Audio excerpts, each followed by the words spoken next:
चपाती tasty लागते ना, चांगली खरपूस भाजायची. आपला पराठा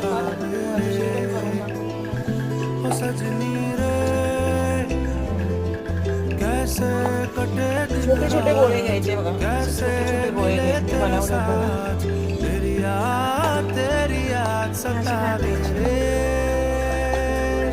आपण थेपला पण करू शकतो मुलांच्या टिफिनला.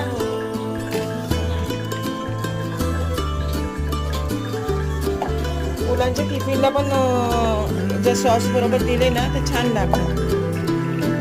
आपण छान म्हणजे टिफिन सकाळचं नाश्त्याला बदरा घिरे तेरी कमी की बारिश लिए